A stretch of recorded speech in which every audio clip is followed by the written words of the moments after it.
उत्पत्ति ग्रंथ अध्याय 15। ईश्वर की प्रतिज्ञा। इन घटनाओं के बाद अब्रम ने एक दिव्य दर्शन में ईश्वर की वाणी को यह कहते हुए सुना, अब्रम मत डरो, मैं तुम्हारी ढाल हूं, तुम्हारा पुरस्कार महान होगा। अब्रम ने कहा, प्रभु ईश्वर, तू मुझे क्या दे सकता है?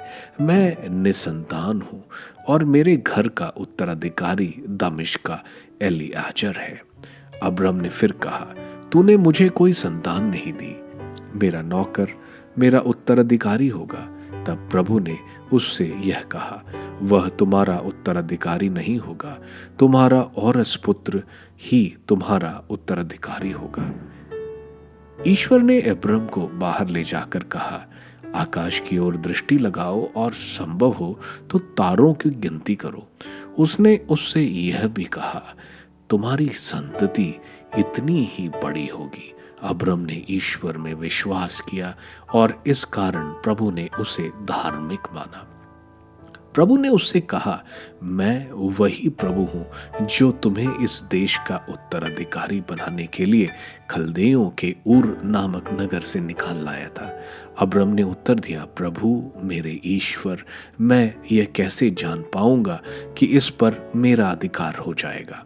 प्रभु ने कहा, 3 वर्ष की कलौर, 3 वर्ष की बकरी, 3 वर्ष का मेढ़ा, एक पांडूक और एक कपोत का बच्चा यहां ले आना। अब्रम ये सब ले आया। उसने उनके 2-2 टुकड़े कर दिए और उन टुकड़ों को आमने सामने रख दिया, किंतु पक्षियों के 2-2 टुकड़े नहीं किए। गिद्ध लाशों पर उतर आए, किंतु अब्रम ने उन्हें भगा दिया। जब सूर्य डूबने पर था तो अब्रम गहरी नींद में सो गया और उस पर आतंक छा गया। फिर प्रभु ने अब्रम से कहा, यह निश्चित रूप से जान लो कि तुम्हारे वंशज प्रवासियों की तरह एक ऐसे देश में निवास करेंगे जो उनका नहीं होगा। वहां उन्हें दासों के रूप में रहना पड़ेगा और उन पर 400 वर्ष अत्याचार होता रहेगा। किंतु जहां वे दासों के रूप में रहेंगे, मैं इस राष्ट्र को दंड दूंगा। इसके बाद वे बहुत धन संपत्ति के साथ वहां से निकल आएंगे। तुम शांतिपूर्वक अपने पूर्वजों के पास जाओगे और बड़ी अच्छी उम्र तक जीवित रहने के बाद तुम्हारा दफन होगा। तुम्हारे वंशजों की 4थी पीढ़ी यहाँ लौटेगी, क्योंकि अमोरियों के अधर्म का घड़ा अभी पूरा भरा नहीं है।